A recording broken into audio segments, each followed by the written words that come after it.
Hi there, I'm Dani Henderson, spiritualtherapist.com. And my friend today is a beautiful being. Many of you have seen her several times before. Her name is Ginny Jablonski, and among other things that she's very talented and trained in, she is a soul, a human soul, and human soul to animal, an animal whisperer also. Welcome, Ginny Jablonski, my lovely friend. How are you? I'm wonderful, Dani. How are you doing today?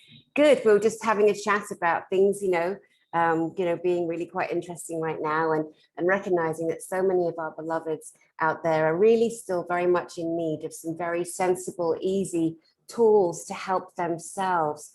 And we mentioned grounding, that you would bring in some grounding tools, and we also mentioned the inner child, etc., and that you were going to share some of your knowledge and some of your trainings for free with our audience. So I'm going to hand over, my darling, so that you can just get right to it.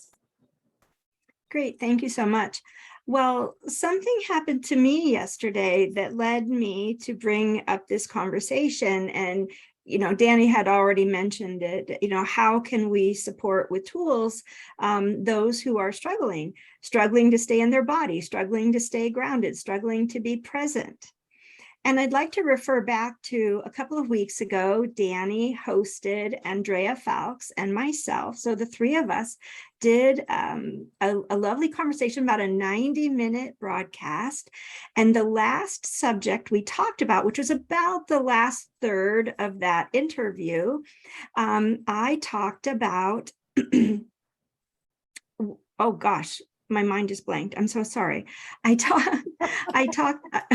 talked about people who, who were falling down, who were tripping, who are having their horses step on them, who are tripping over their dogs, who are getting dizzy, blacking out, those types of things. And we talked about it quite extensively. Well, it happened to me yesterday. I was in the shower, and I went to step out of the shower. So in our guest bathroom, we have a tub. And so you step out of the tub enclosure, and there's a rail for the sliding glass door. And I lifted up my leg, and it was as if there was just a wall of energy. And I sort of, in the open door, I sort of bounced off of, I don't know what, and fell straight down. I couldn't exit the tub, fell straight down on sort of the top of my thigh, the back of my hip. Thank goodness is a nice meaty part of me. And right on the railing. And then I fell over, cut my elbow on the door, and injured my shoulder in falling. And right away, of course, my mind goes to, okay, was that me or was that someone else? Because I was about to run some errands and I had some things to do. Now, coincidentally, just prior to that, I had spent 2 hours in my office working on QuickBooks, doing about 6 months worth of accounting. And since my second near-death experience in 2012, I really struggled to deal with the very tedious, numbers and data entry in the financial system. And it's really a struggle for me to stay present and focus. So my husband ran into the bathroom, scooped me up, tossed me in the bed, wrapped in a towel. And I just laid there and I said, okay, what is this about? Is this a message to me? Did somebody else, push me down? What is this? And I literally saw a vision that my mental body was out of balance with the rest of me, my physical body, my emotional body, my astral body, my consciousness, my mental body was literally not in alignment, because I had been so focused on the details and really the 3D world, right? And a lot of people who are, Dani, like you and I, intuitive, also have to have day jobs. So I'm hoping that this experience and what I discovered for myself will help a lot of people.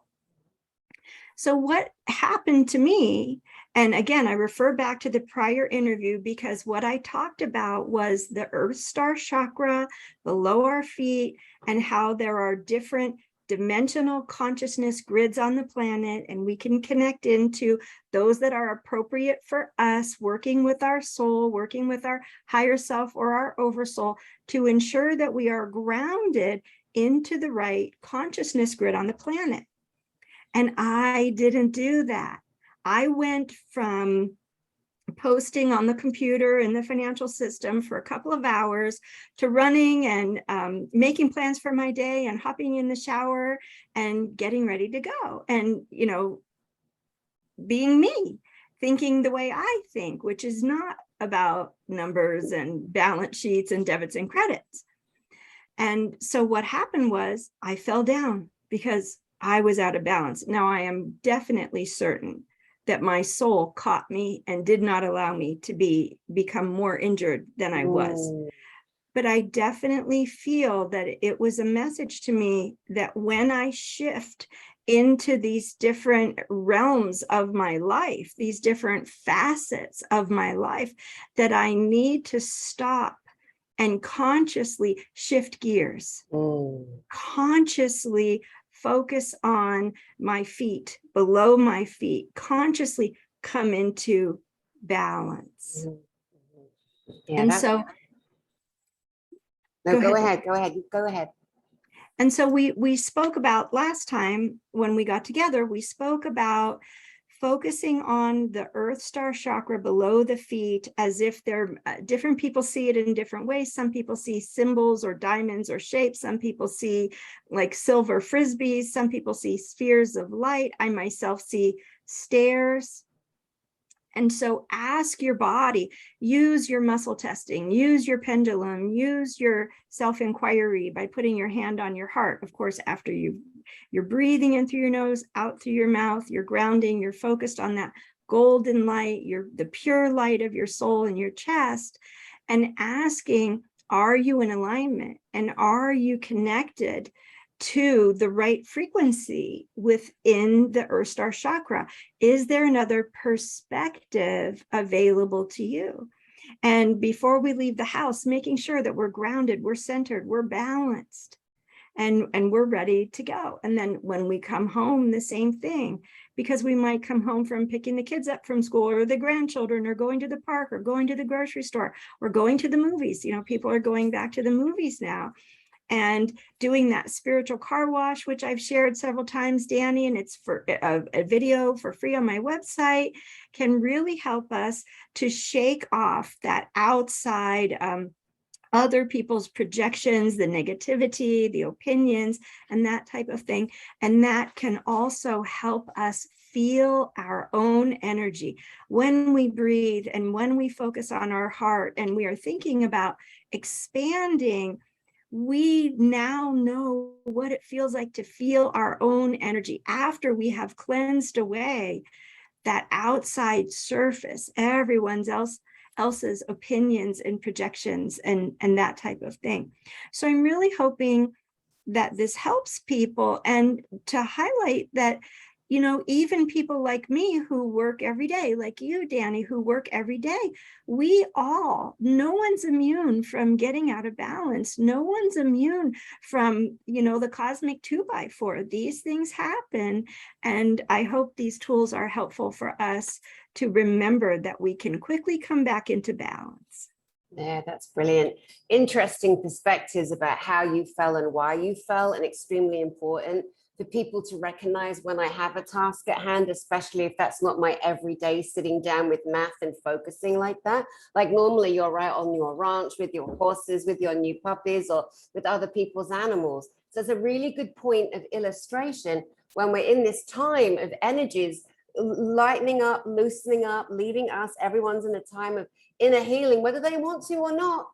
It's happening because we all deserve the opportunity of love, benevolence, healing, and to ascend with our beautiful planet. No matter who is here or there, we all have that soul allowance that we give to ourselves. We don't ask for it. We don't beg for it.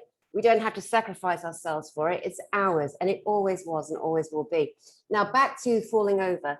I shared with some of our beautiful audience this week that I had an unpleasant situation, an unpleasant house guest, and at one point that house guest fell on her ass.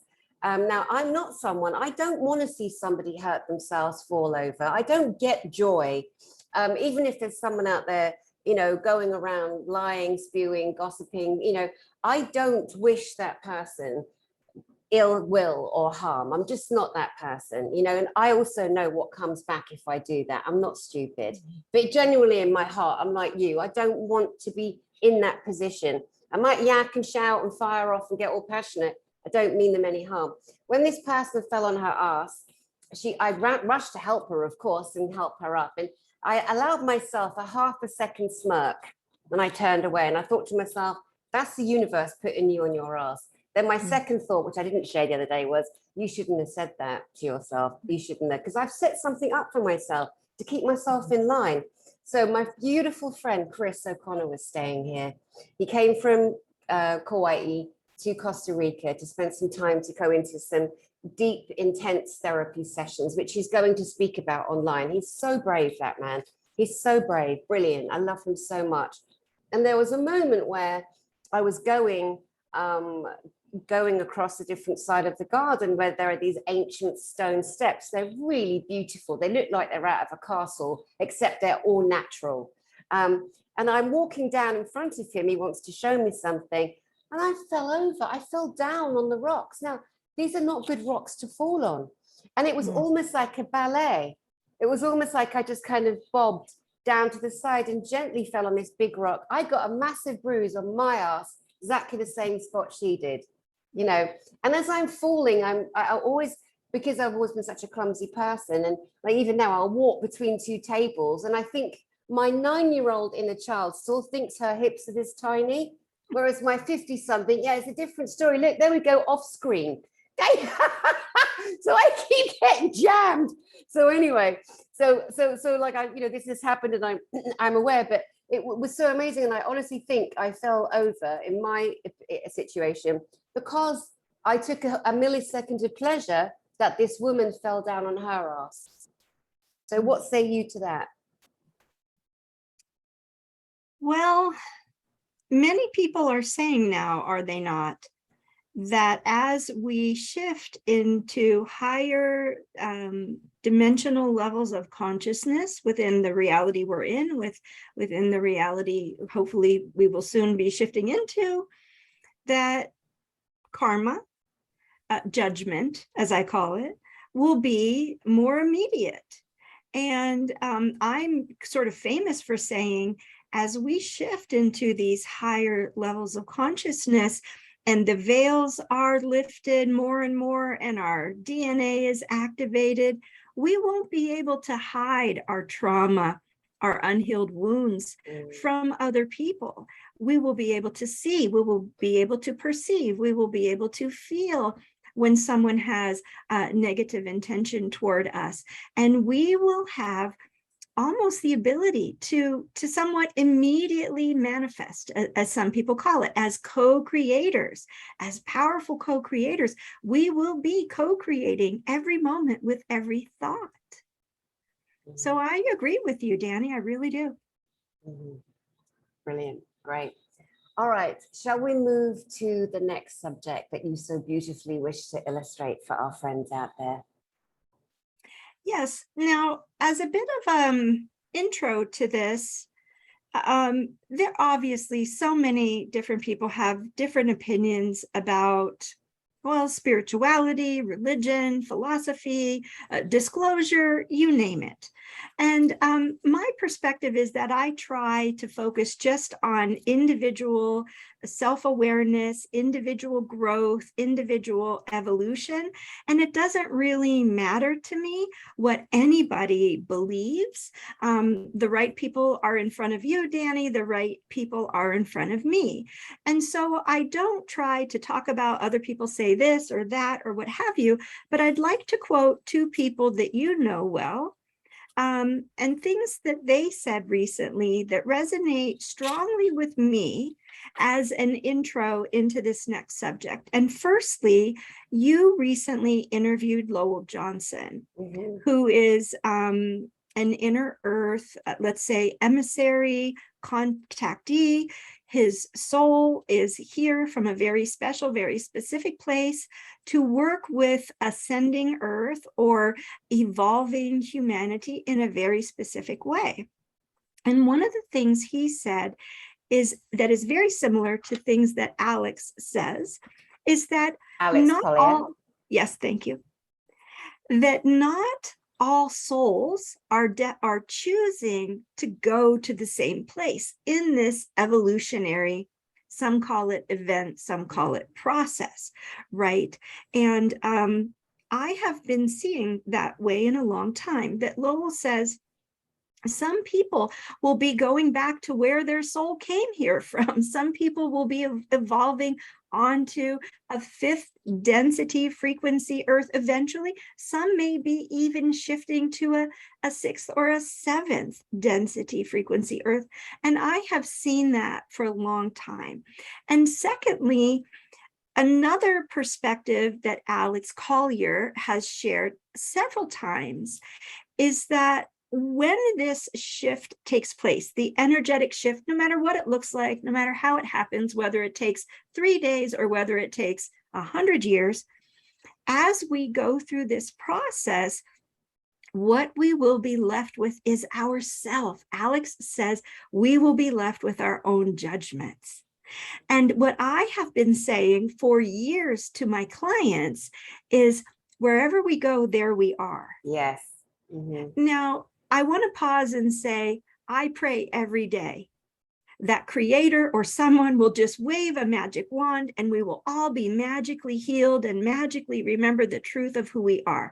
Absent that, I think the conversation that you and I are going to have, Dani, is very germane. It is very important, because until we reach a point in time where everyone is magically healed, until then, from my perspective, it's important for us to be self-responsible, to become more self-aware, and to know that if we are one that has the opinion, and anyone can choose any opinion they want, but if someone is here to just hold the light and say, healing is nonsense, you don't need to heal, you don't need to worry about your trauma, maybe that soul knows where they're going specifically. Maybe they're choosing only to shift in the fourth density. Maybe they just know they're just leaving and they're out of here and they never have to come back again. We don't know why. We should never, in my opinion, we shouldn't assume that we know and understand other people's journey, because frankly, it's hard enough for me to know and understand my own journey. Mm-hmm. So Yeah. we can't necessarily judge why other people are making the choices they're making. And some people aren't even consciously making choices. They're being driven, they're being led by deep wounds of our soul. And our souls, many of them have been here for a long time, and we have accumulated a lot of trauma galactically. And so many of us are experiencing that, going through that healing. So for me, my choice is to, if we're talking about that Earth Star chakra, my choice is to walk up those steps responsibly, consciously. It's not a race. I'm not sort of pointing, a finger saying, haha, I'm over here, you're over there. No, not comparing. Because frankly, and I would like to add this, and this has been on my mind quite a bit, so I'm going to share this. I saw a post recently where somebody was very, very upset about people not living in right relationship with the earth. And they were extremely angry at people who don't honor the earth and perceive the way that person perceives. And so my perspective is, not everybody can be everything, all things to all people right now. We're struggling to heal. And many of us have very specific purposes. Like my lane is very narrow. I don't understand homeopathic medicine. I'm not a medical medium. I don't participate in a lot of earth ceremony because that's not my thing, right? Dani, you have an interesting broad capacity to hold space and retain knowledge intellectually about many, many subjects. And for that, I honor you. I do not have that ability. And I think most people don't have the ability to say, okay, well, I'm going to do everything naturally. I'm going to stop eating meat. I'm going to participate in every ceremony with the earth and understand astrology and understand astronomy. And I'm going to do these other 6 things, and I'm going to do everything well. I can't do that. And I don't know that many people that can. So can I say something to that? Sure. Hold your thought though, obviously. You mentioned that I have, thank you for honoring me in that way, that I have a capacity to hold an enormous amount of information. That's very true. Now, I often like to joke that Nikola Tesla, the greatest inventor of our time, I believe, who brought so much technology from Neptune, from Venus, which is now coming out into the public arena. And I always joke that he's my boyfriend. So of course, you know, I learned a lot from him.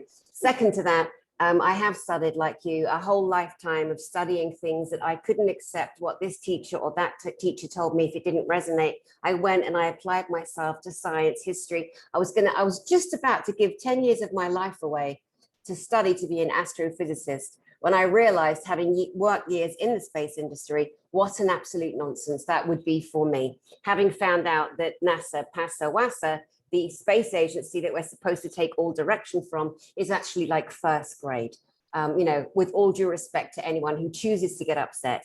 So the other thing, very important point, it doesn't matter how many subjects I'm able to at will, and sometimes at length, just spouse out. All I've done is collate a body of information that somebody else wrote and stored it because it resonates with me. It doesn't mean, again, that it's all absolutely true, because everything we've been taught and told we have come to understand is a freaking flapping lie on so many levels. So thank you for honoring me. I honor you back. And again, so because in that little moment there, that's when people can go, oh, Dani's so clever. Oh, you know, and because we're programmed to follow authority, and I'm not an authority, I'm just Dani. And what you and I are doing in our own individual ways is saying to you lot, you beautiful lot out there, you, the audience, that you rock and you're amazing. And don't you dare be intimidated by Ginny and I, because we have different skill sets and some similar. We're doing this because we love you. We care about you. We want to bring tools to you for free that will support your own growth. And if you get something from this broadcast, pass it on, apply it, see what works, and pass it on. Right, I'm going to go back to putting you on full screen, my angel, and for you to continue. Thank you so much. Well, Dani, you just put a very fine point on why you and I both, and many other people that we know, are doing what we're doing. Because in the future, if we think things are confusing now, you know, double take, triple take, right? If we think there's a lot of information available now, in the future, it's going to get more interesting. And so how can we best position the knowledge that we have to share with people to help each and every person, no matter what they believe, be in a better position themselves to use their own discernment and to make better choices for them? I'm not suggesting that anybody choose a specific road or a specific messenger or a specific science or a specific, you know, galactic informer. What we are talking about is self-awareness and self-responsibility and going inside, whether it be vertical alignment or internal alignment, diving deep within ourselves. And that's exactly a wonderful segue into the topic that we want to talk about today. And that is, so many people talk about wounded selves, personal selves. How many consciousness selves do we have? Is there one for every subtle body? Is there a masculine? Is there a feminine? Is there an intellect? Is there an emotional body? Does our energy field have consciousness? In my experience, it does. Carl Jung says very famously that all people are managed by 12 archetypal consciousness patterns. Mhm. I haven't found that to be true for everyone. In Me fact, I neither. have found that some people are actually at the effect of more. I certainly was. Some of our souls have made rather interesting choices. Mm. Talk about accelerating the learning process, right? Yeah. But people often say all of your answers are inside, just go inside. And then those of us who have a lot of trauma, have accumulated a lot of baggage in this life or another life, whether we're consciously aware of it or not, or we're trying to do everything that everybody says out there to do, all the fancy famous people, Yeah. and we're meditating, but the monkey mind or the looping thoughts, or we get woken up in the morning. And a lot of people call me and say, I've been doing this for decades and I still can't XYZ.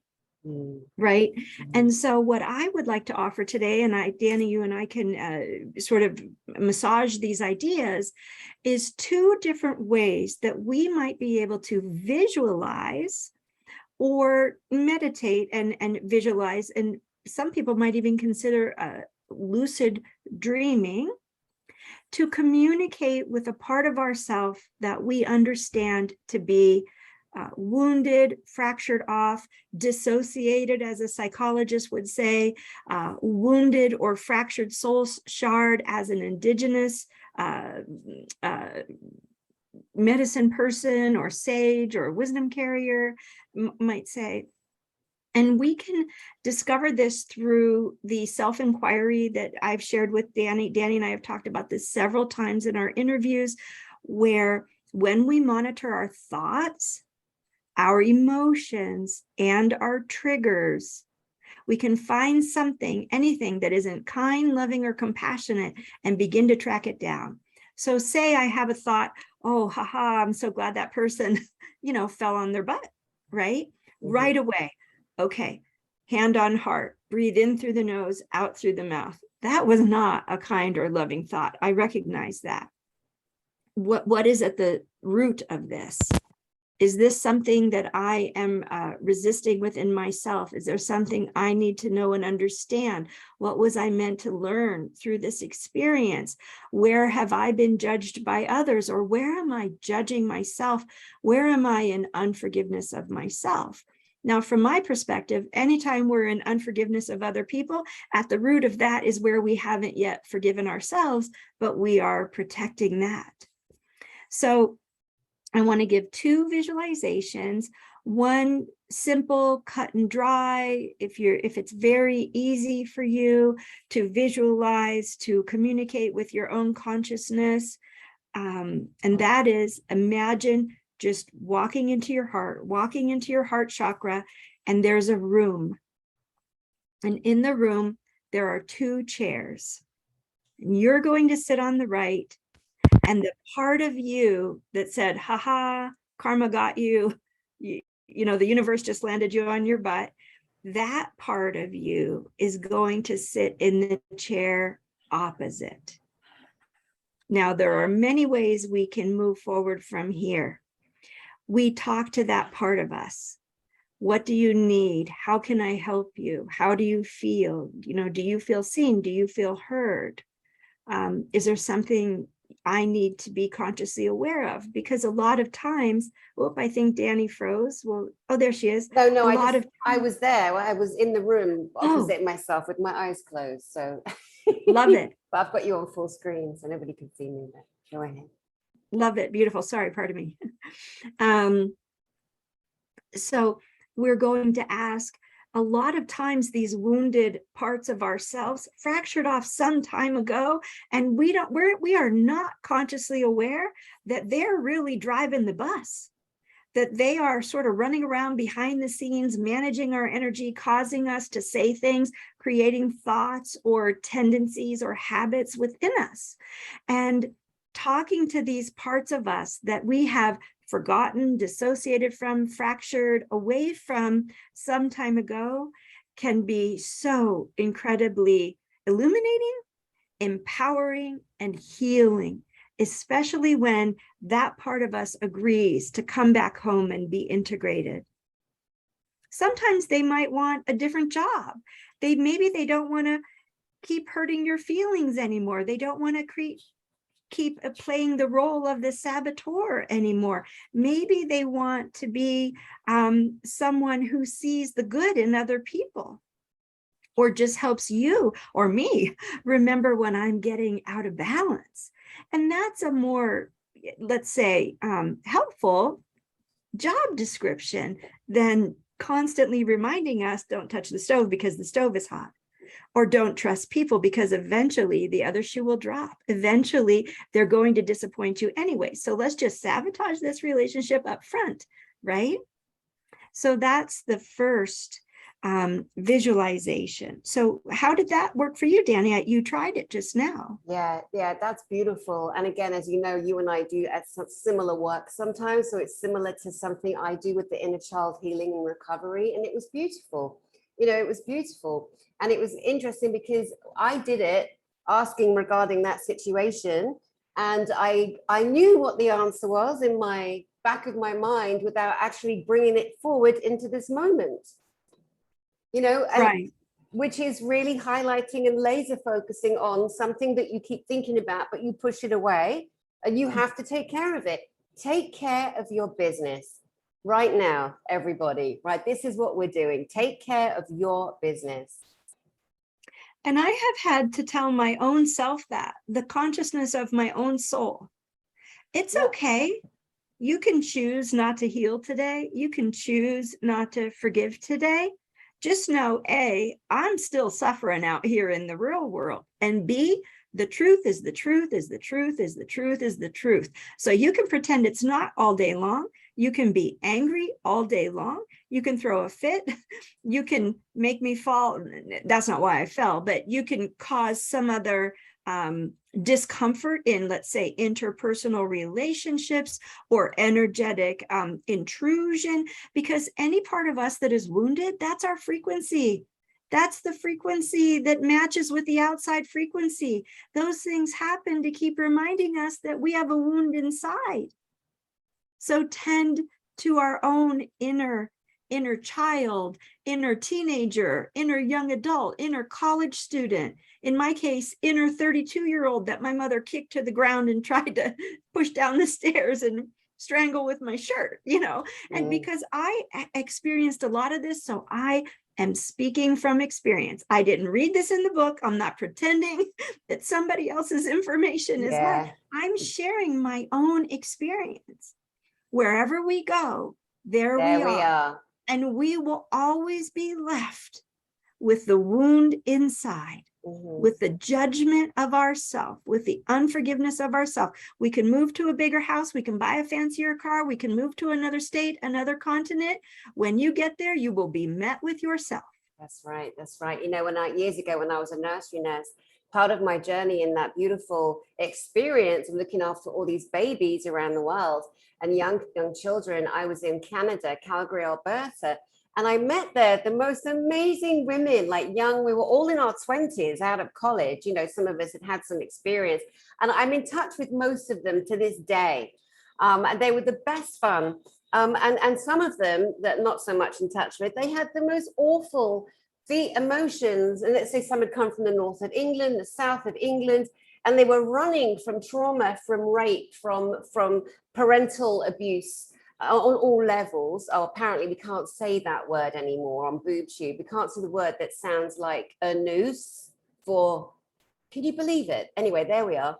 And it struck me then at that young age, I remember witnessing, wow, these lovely girls who do love the children they're looking after. These lovely girls are in so much agony themselves. They're healing through loving on other children, which is definitely part of my journey, to love, you know, to love more, to try and heal that inner child in me. And that was when I realized that, well, wherever you go, you cannot outrun yourself. You can never. Remember I told you I was a keynote speaker a couple of years ago, and there were 4 billionaires, I mean, whatever, 4 billionaires, 4 loaded blokes on stage, you know, mega wallets. And I was saying to them, you know, you can, in a very loving way, you know, saying, listen, each year you can chop in one wife for a younger one, a trophy wife every year. Good for you. You can get more cars, more houses, more drugs, more sex. Good for you. But you will never outrun that little baby boy inside of you.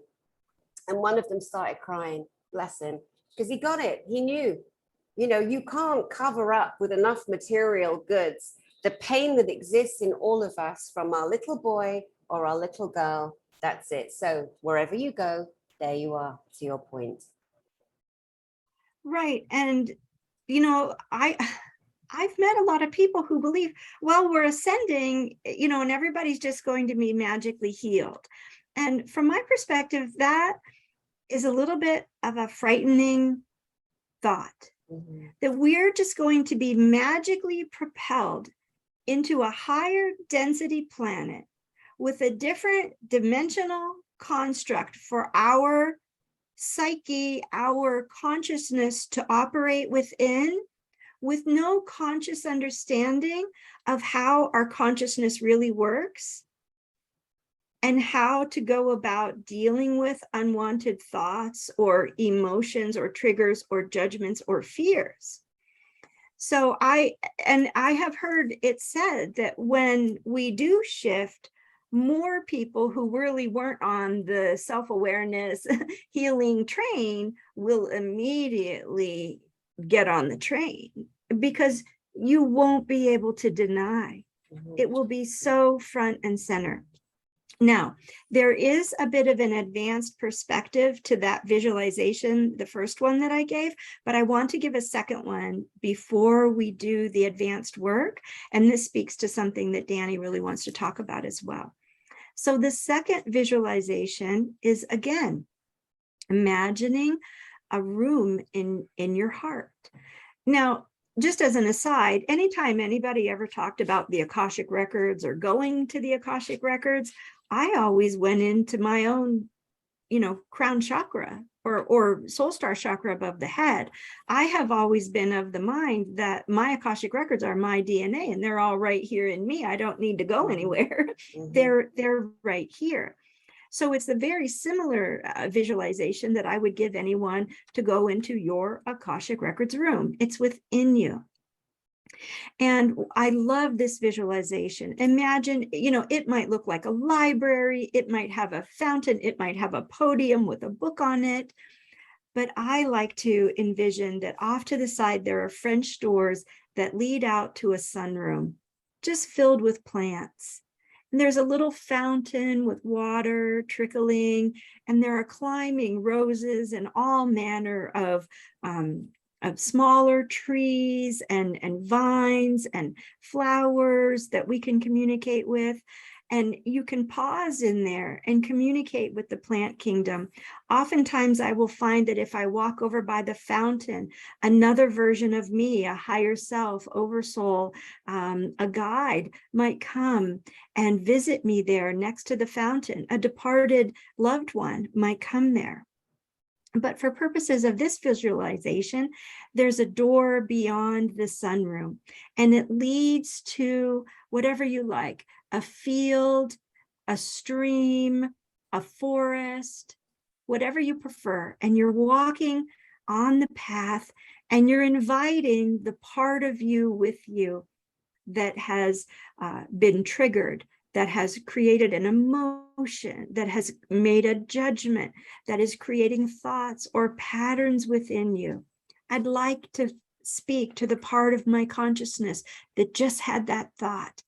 I'd like to speak to the part of my consciousness, whether it be child or adult, that just made that judgment of another person, and come and let's take a walk. Maybe the path leads to a beautiful stream in the forest, and there's a little blanket and a little picnic basket. And you can sit there or lie there or play in the stream, or maybe there's a little dock on a lake. And I remember a friend of mine in Ireland recently had a very serious problem. He had emergency surgery. He called me. It was 2 a.m. for me. He said, "Ginny, I'm dying." I said, "You're not dying. Go to the emergency room right now." And I went and I sat with his soul on the dock of the lake. And right when he went into the surgery and the anesthesiologist inserted the anesthesia in the tube, his soul and I got up and jumped in the lake and started playing like children. So the whole time he was dissociated from his own soul, because that's what anesthesia does, believe it or not, he and I were playing like kids in the lake, just splashing water and having a great time.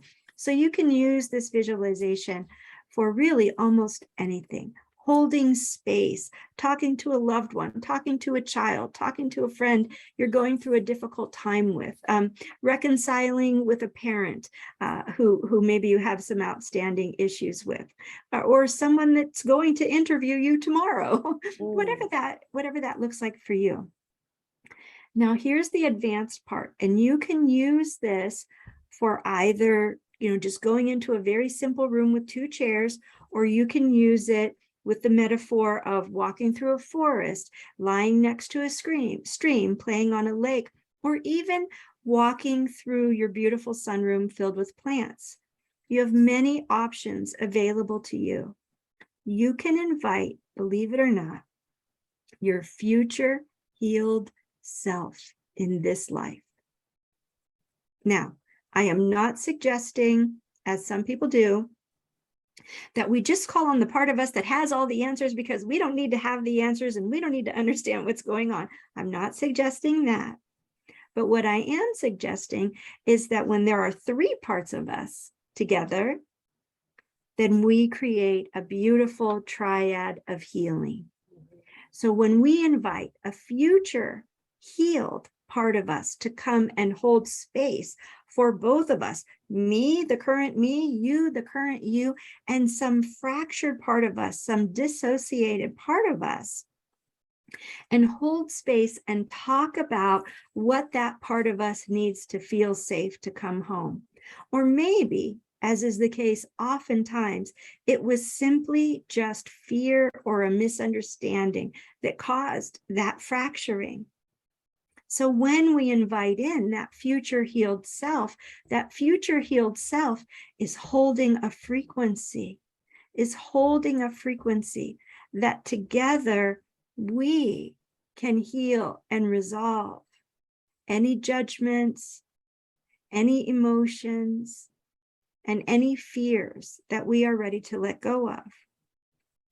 Now, the big guns, and Dani, you mentioned this before, you said, let's talk about this today. How do people work with their oversoul? Some people call it the higher self. In the Vedas, they call it the monad, right? The part of us that many people will say is a 6th density being who has not chosen, the part of us that has not, quote unquote, fallen into time, that has not physically incarnated in these denser densities, 3rd, 4th, 5th. It's 1st and 2nd, frankly, right? 2nd being plants, being bacteria, being fungus, being virus. It's all consciousness. It's all consciousness. We can call on our monad, our oversoul, our higher self. The thing about this is we have to initiate that contact. We need to be the ones to ask.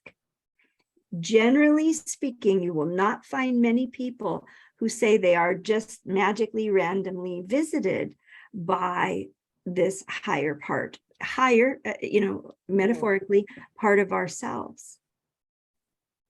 So, Dani, would you like to share anything? No, I'm intrigued for you to continue, please. Okay.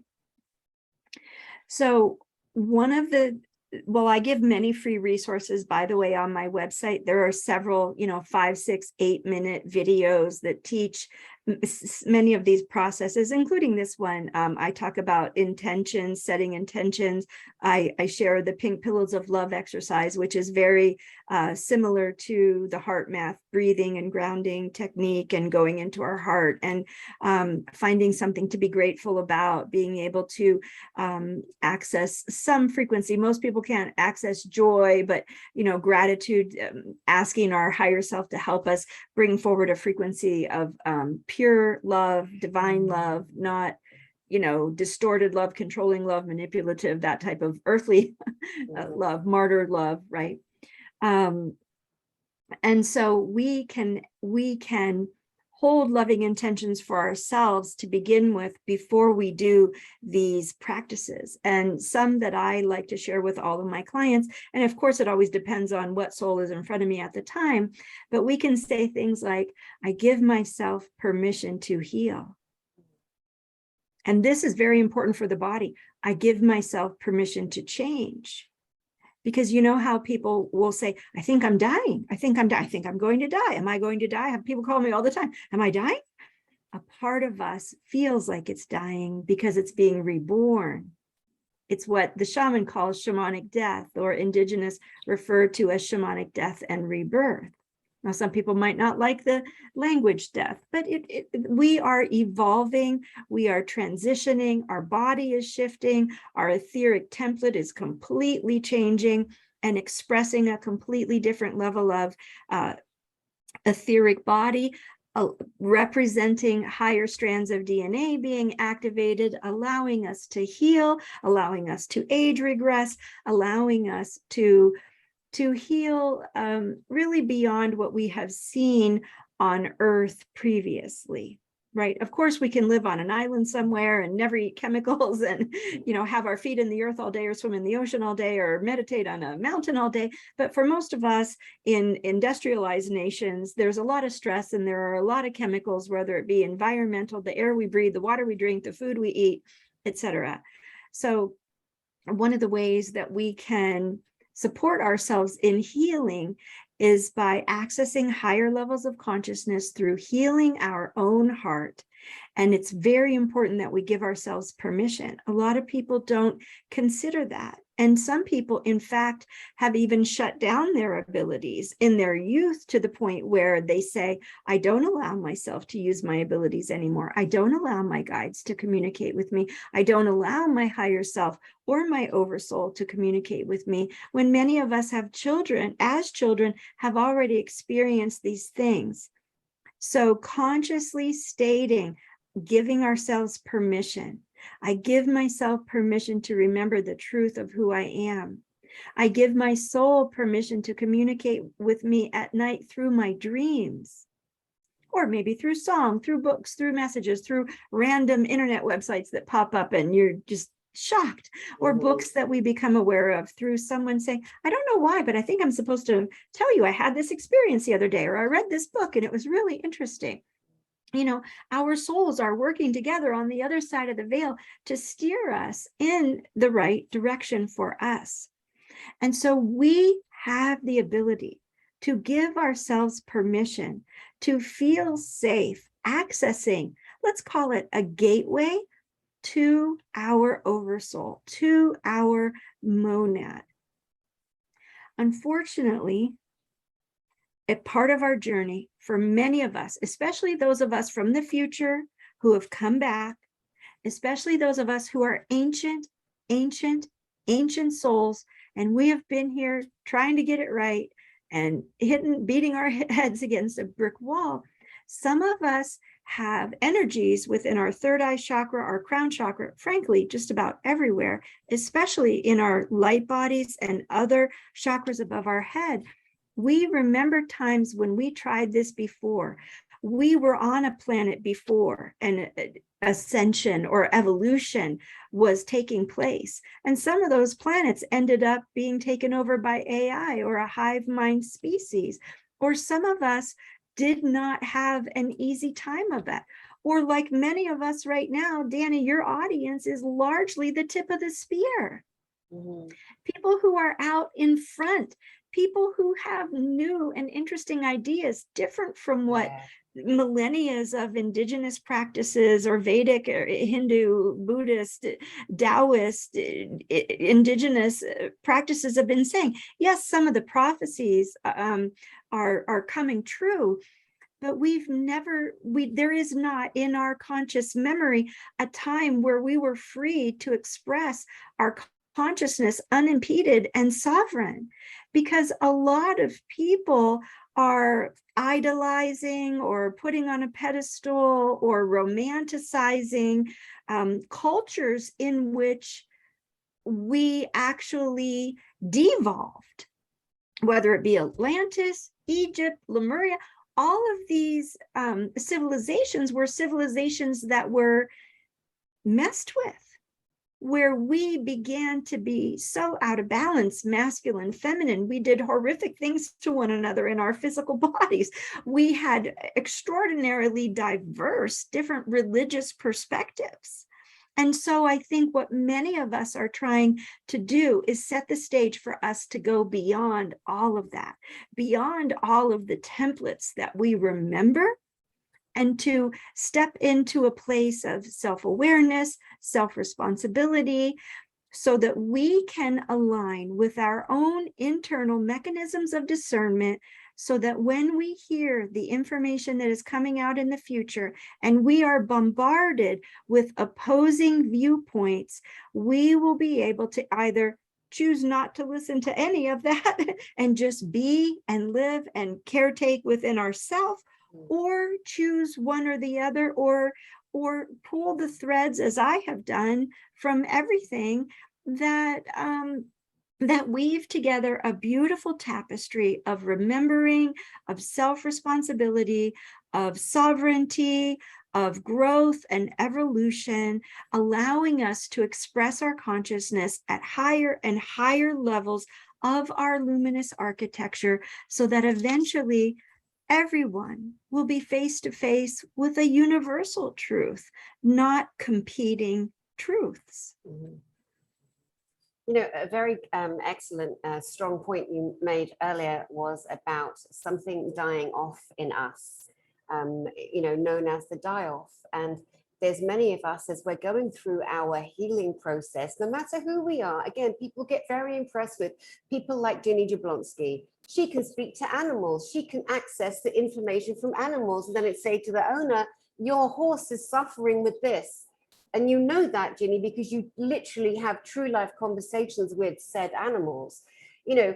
And then, you know, people might be somewhat impressed by something I say or do because I speak posh and I seemingly have a photographic memory, which isn't always the case, but it doesn't really matter. We tend to plant an idea on someone. At the end of the day, like I say, every day, we're all the same. We're all on a journey.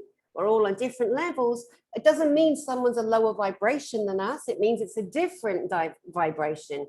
Now, when my fiance died very suddenly, I literally had 2 occasions where I thought I was dying, and I was so depressed when he died. I was so lost and bereft. I really wanted to die too. I really did. A lot of us do feel like that.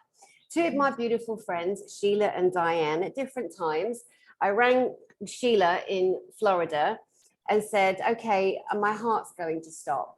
And no one's going to get into the complex where we lived. So I'm letting you know, here's all my bank passwords to pass on to my family, blah, blah, blah. There's only like £5 in there, $5. But anyway, you know. And I remember this agonizing, heavy feeling in my heart. My heart was slowing down. Then the second time it happened, so I survived that one, called my friend. I'm like, I'm so sorry I did that to you. Please forgive me. I honestly thought, because she loves me and knows I'm not, even though I'm loud, I'm really not a drama queen. I'm not someone that seeks that. That's a really unfair thing to do to someone. Then I did it to Diane. And I'm lying on Diane's sofa and I'm saying to her, I'm dying. Please, can you write a living will with me right now? And she did. I mean, what a good friend. She wrote a living will because I could feel my heart. It was going to stop. And I'm like, do not. And I even went as far, I said, DNR, do not resuscitate. I mean, I was just done. This is less than 2 years ago. And bless those beautiful, my friends. Anyway, what ended up happening was I then went back into myself, my knowledge, my knowing. And then I realized, oh my God, this is the dying off. So when Jeff died, all the energy that I shared with him, he took with him, as the souls do. They remove their energy. And then we are left to re-identify, who am I without my fiance, my husband to be, who are his children without their father, having to re-identify them because his children have never known their life without their dad. Mm-hmm. So we go through this mourning, grieving, also known as die-off. And then when a part of us also, Ginny, to the points you made earlier, are ready to up-level, to grow, to accept more of who we are, you know, those die-off parts, those old parts, those old abused parts, they're just literally dying off. And it can be a physically frightening situation, you know, but it does happen. Absolutely. And a lot of these types of experiences, unprocessed memories, unhealed wounds, unforgiveness, can create, I know a lot of people don't like the word block, but you know, energetic sticking points, let's say resistance, can create resistance within us as our soul is trying to embody us more and more, as we are attempting to hold more light. There can be fractured parts of us preventing that from happening. And a lot of people now are getting horrible migraines, having a lot of problems with their neck. They're not managing their own energy well. They're not aware that they might be actually communicating with animals or plants or people, or taking on other people's emotions.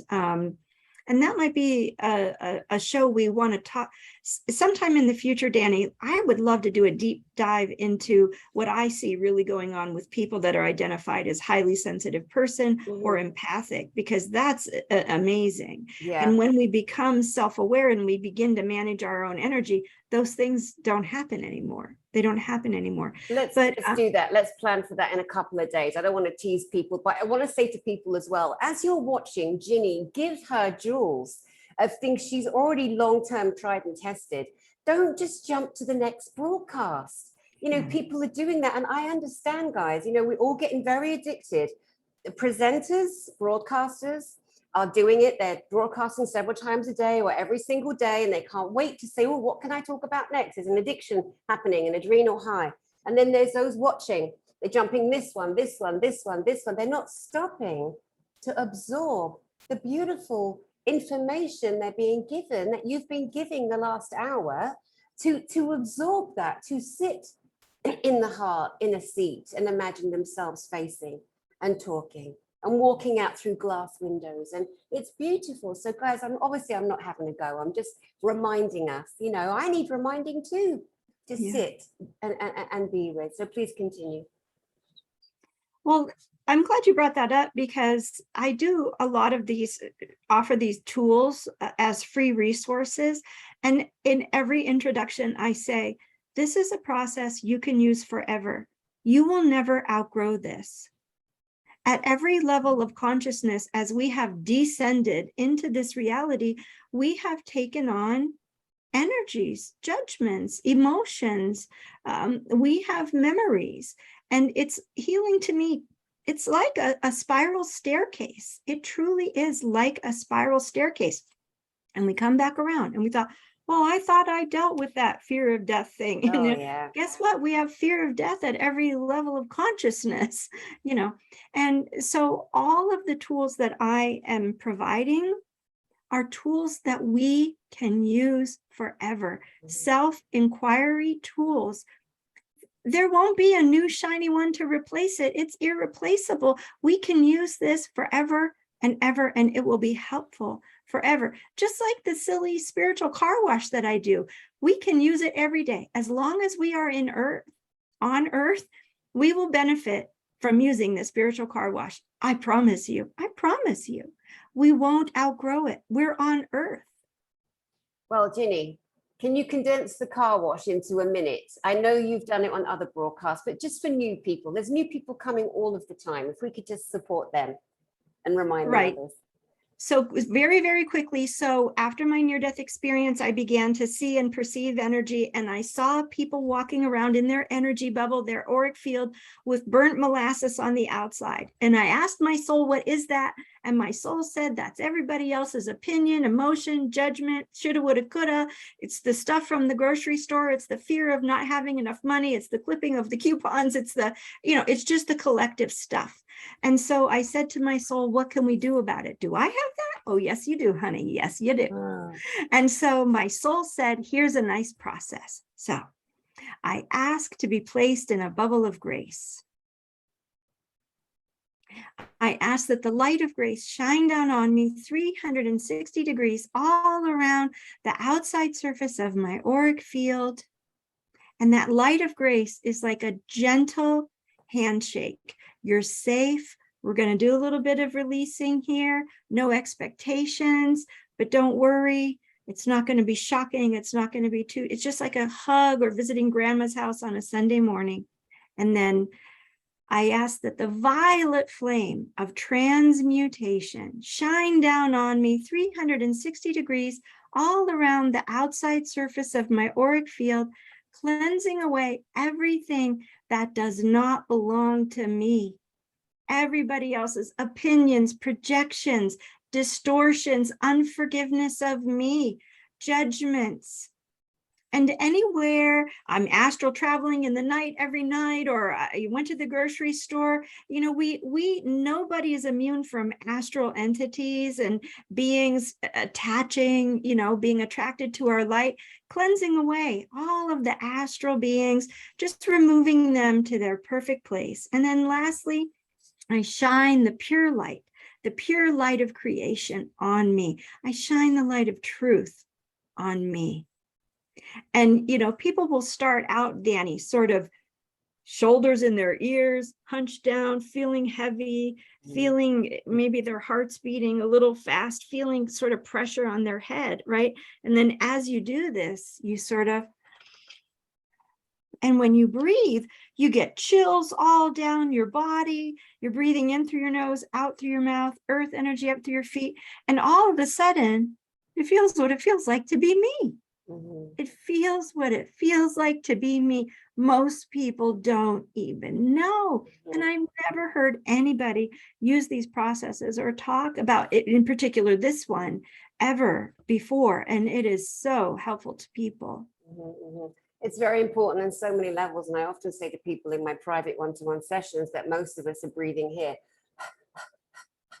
Shallow breathing. We're not breathing down into the body. There's no encouragement to do so either. A lot of us are on survival mode, fight or flight, friend or foe, all of that kind of, you know, warning system going off. So when we do breathe in through the nose, and we're releasing serotonin, dopamine, and endorphins, pushing out through the mouth, but put your hand on your belly and push out through the mouth, but down into the belly so it moves. When we do that, we are oxygenating the blood cells. So many of us are not breathing into our vessels, you know, and it's very simple to add on to what you're saying, to incorporate all of that.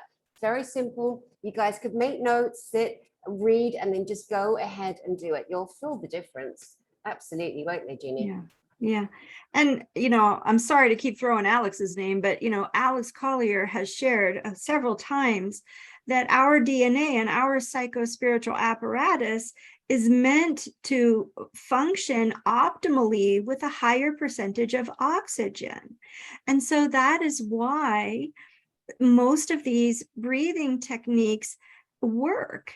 They don't necessarily permanently create a shift, but they will allow us to shift into higher realms, levels of consciousness, because our DNA was meant to utilize a greater percentage of oxygen. And so when we do these breathing techniques, we're bringing in more oxygen.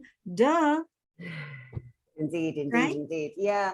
Yeah, and you know, not everybody needs to know about brain chemistry, like left hemisphere, right hemisphere, the limbic system at the back, where all emotions and thoughts pass through. You know, it's just that very basic breathing in and loving on you guys, loving yourself enough to take a deep breath. You know, it's just incredible. I mean, you know, and again, we can't be looking too much at all the scare and horror out there while we're trying to go into healing, because we could look at the Hawaiian Islands, for example, who did it for years and years and years. They've been spraying them, the far off islands, which is the furthest landmass away from anywhere else in the world. They've been dropping barium, aluminum, and titanium deliberately, and they've changed the molecular structure of the soil to the point where you literally cannot plant organic seeds, food in certain parts of the Hawaiian Islands anymore. And they've used, the dark ones have used a lot of, you know, things like this, but we can't be worrying going, well, what if I breathe in all that, you know, toxic crop circle, crop spraying energy. And what if I'm in Hawaii? Oh my gosh, what if I'm breathing in titanium and barium? And you probably ingested it by the foods you eat anyway. So we can't go into too much drama, guys. You have a soul in a beautiful vessel, a beautiful body that's asking for healing and asking for you to connect. And some of the things that Ginny is sharing in particular are really, really beneficial to you. Well, thank you so much. And again, I have, 5 or 6, and I'm probably going to do 10 or 20 more short little videos on my website, free resources for people. There's one thing I wanted to share, Dani, if it would be okay to move on. Of course, of course. Tell us your website first, though, even though it will be under the broadcast, as always, but tell your website. Right. It's heartofthehorse.us. heartofthehorse.us. And I do have one that is just for humans. That is simply GinnyJablonski.com. And what I wanted to share, Dani, with you and with everyone is that I'm going to be launching a podcast, an audio only podcast in October called Interspecies Evolution. That is going to address the evolution of our conscious relationships with animals on the planet. And it'll be very esoteric. It might not be for everyone, but for those of us that believe that animals should have a voice and a choice, and animal souls are evolving as we are evolving on the planet, it's going to be a very rich minefield of conversations and my sharing, and several friends of mine who do work similar to me, sharing our actual experiences with animals in healing sessions. We won't use names, etc. But we're really going to be specifically speaking to the evolution of interspecies consciousness. So you know how there are podcasters out there and interviewers that just bring in everybody with all kinds of different opinions, and they host a wonderful platform for many different perspectives. That's not going to be me. My perspective is going to be that absolutely animals are sentient beings, should be sovereign, and should have a voice and a choice. And some animal souls have never been a dog before, or a cat before, or they've actually been a human before. Some animal souls, just like my dog that I have right now, was a horse in a past life, and he came to me and said he was going to be my dog. I didn't choose him, although maybe at the soul level I did, but consciously that's not how it happened. And so it's going to be very specific. Again, it might not be for everybody, but I think some people are really going to enjoy it. Oh, you know it. You know it. My friend Catherine Edwards, she's an English biologist, and she couldn't be more obsessed with animals. In fact, she left me a hilarious text this morning mimicking the sounds of animals, but that's because I sent her my 5 different options on my fart gun, And then we have Mark Atwood joining in as well, with him blowing raspberries. We were just very British people in the main, extremely silly, childish. We definitely have a way of retaining our inner child. But someone like Catherine Edwards, I was watching her the other day, and she was saying about the lack of choice our animals have. And I was like, oh my God, she's so right. They don't have choices, of course, because we domesticate them and we decide you're going to get tied up, you're going to eat this, you're going to, what are we going to do? But of course, there's a massive audience for that, my darling, a massive audience. Yes. And I will definitely invite Catherine, if she's open, to be a guest on the podcast. Those are the types of people that I am going to seek out for sure. Yeah, she's beautiful. She definitely came here to be a voice for all animals, definitely. Wonderful. And then I was just wondering if everybody might want to meet one of my new puppies.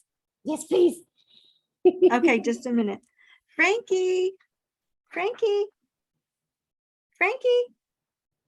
Now this is the dog that came to you in a vision, that used to be a horse and is now a dog. Okay, well this one that's coming, that wants to come up, this is Daisy, and this dog is actually a dolphin soul. And so how do I know that? Let me introduce you to her first, and then you want me to pick you up? You want to come on? Yeah, okay, all right. Come see Mama. Okay. Oh, there's Frankie. Just a minute. Daisy wants to go first. Oh my God. So she this got is so Daisy. Big. Oh. Okay, puppy. Say hi. So this is Daisy, and she's all black. She just has a little white soul patch and a little tiny bit of white. So Daisy is a dolphin soul. She was never a dog before. And how do I know that? So I'm going to put her down. There we go. She's really big, and I didn't want to hurt her by dropping her too quickly. Frankie, mommy's going to put you up next. So when she was a puppy, when she was just born, she would sleep next to the water dish, in the water dish, sit on the water dish, play in the water dish. Now, she is a Labradoodle, and that means she's half Labrador. Labradors are water dogs, right? They're retrievers. They're water dogs. They retrieve fowl from the water. They love water, but this goes beyond the love of water. She will sleep with her head in the water bowl. There will be no water in the bowl ever. And so I had a communication session with her, with another professional that I very much respect. And I said, can you please help me? Our house is just a mud pit, and between all the dirt from outside and all the water, it's just creating mud everywhere. Can you help me understand what you're seeking? What do you need? Where are your needs not being met because you're in the water all the time? And she said, well, I'm a dolphin soul and I miss my family. And I want to be in the water because the water is how frequency is disseminated on the planet. And I want to feel a part of that. And so a wonderful conversation ensued about, and I've worked with this with other animals as well. For example, an animal that could no longer run, that was crippled, and a dog actually, and I helped him remember that in his dreams he could run with dogs, and he never tried to hurt himself again running. So I applied that same principle with her, and I invited the soul family of dolphin forward, and I said, would it be okay for Daisy to swim with the dolphins at night in her sleep? And they said yes. And so we worked it all out appropriately.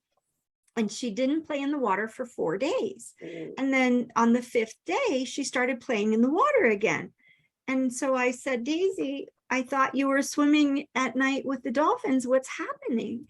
And she said, it hurts. When I come back to my body, it hurts. And so then I found out that when she was coming back to her body, she was actually trying to bring the astral body of the dolphin with her. And that frequency was so high that it hurt her body. She was trying to shove too much of her soul in her little body. So we worked that out as well. So she, and I asked her, well, you're a dolphin. Doesn't it seem odd to be a 4-legged animal? And she said, oh no, I've been a bear and I've been, what else did she say? A giraffe. I think so, bear and giraffe. So she has done this to bring the dolphin frequencies in other parts of the world. And for her and for me to be a part of the work that I do. I have 4 horses, 4 donkeys, 3 dogs, and to just be a part of my my healing team here. So would you like to meet Frankie? Yes. Okay. Come here, sweet boy. Come here. Come with mama. Come here.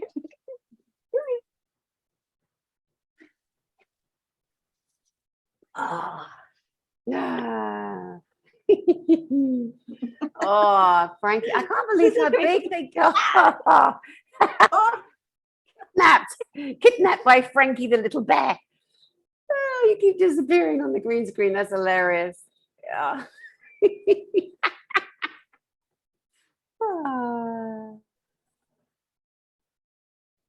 Right. He's a big boy. Oh my God.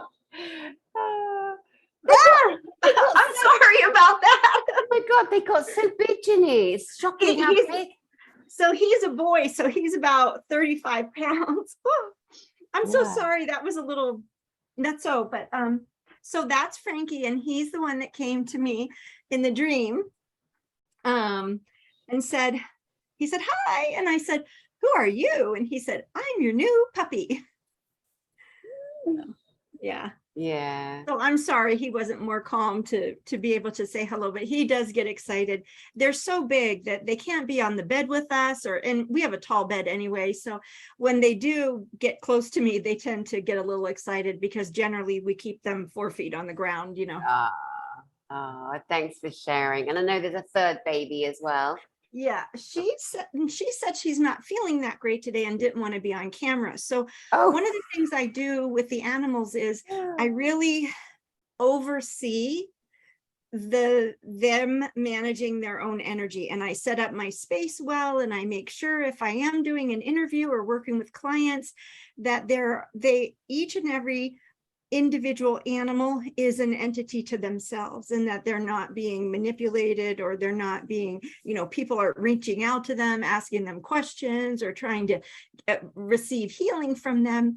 And she just said she wasn't feeling that well energetically, and I told her we would talk about it after the interview. So I'm going to do that next thing on my list. wow, bless. It's again amazing. It sounds so. Anyone listening to this conversation where you've just been saying that your dog used to be a dolphin, and there are so many people, of course, who've been programmed and brainwashed and hardwired to never, ever expand and accept that this is part of our actual reality. We've been so abused and shut down that we daren't imagine anything like what you're sharing because we fear what other people think. We're all so imprisoned. I say all, but a lot of people are so imprisoned by worrying what someone thinks, which is part of their own healing journey right now. And to your point about how sensitive the animals are and the energy they emit naturally. I was in Playa del Carmen a few months ago. I can't remember what month it is now, but I think it was this year I went there. Been there twice, to Mexico this year. And I was walking along in Playa del Carmen. And even before I got to this place, and it's a crazy restaurants and bars and stores, and it's really sexy. And I haven't seen the Western world for pretty well, hardly in 2 years, because where I live in Costa Rica, there's nothing. There's not one single brand. They're all old-fashioned, organic. There's no road. It's a mud road. The monkeys aren't on collars and leashes. They're in the trees where they should be. And so there's no Starbucks. No one's had a Starbucks. It's very beautiful. So I'm walking along and I'm like, oh my God, this is so like America or Canada or England. And then I can feel all this pulsing. And so my awareness is up, and I'm with friends, and I'm walking along and thinking, wow, what is that? What is that? And I walk past. I'm telling you, a baby tiger, a baby lion, a baby something else inside this shop that had fake grass on the ground. And of course, it was all let's take a photograph with the baby tiger.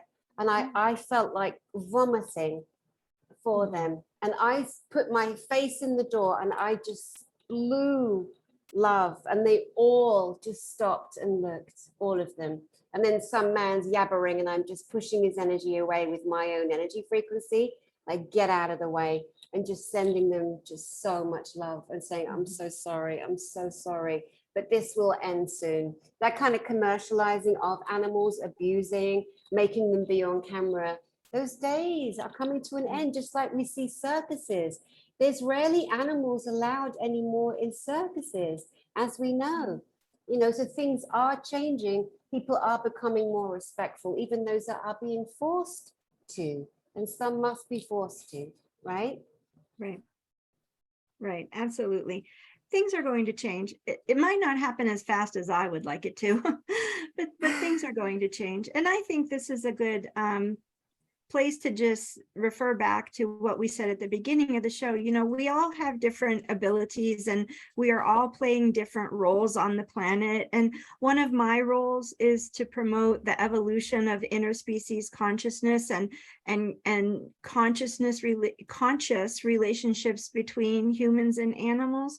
But that's a very narrow lane, and so I really honor all other people who are promoting, sustainable farming and agriculture and education. And I love Sherry, who you had on the other day, Yeah. So there's 8 billion of us on the planet. We need hundreds of millions of people like us playing large roles, but admittedly very small parts in the overall picture of the evolution of humanity itself. So I really honor everybody's purpose and journey. Yeah, that's so beautiful.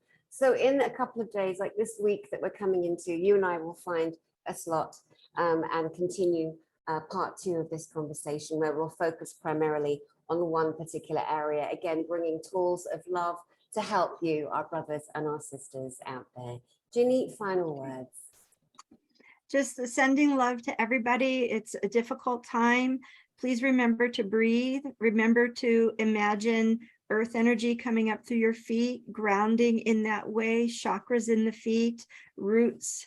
When I think about that, I even extend roots from my hands, and then I just become a tree. However you like to ground, just think about it. Pause throughout your day. Use the spiritual car wash. Use intentions. Use the pink pillows of love and the breathing techniques, pranayama, tumi, Wim Hof, holotropic breath work, whatever that, fire breathing, whatever it is you can do. Just pause and be kind to yourself, take a salt bath, put salt in a glass of water next to the TV. If you can't get away from people who are, watching the news a lot or what have you, put a tablespoon of salt in 8 or 10 ounces of water and then dump it out every day. Gratitude to the salt, gratitude to the water. Take time for yourself and remember, you don't want to fall down in the shower like I did.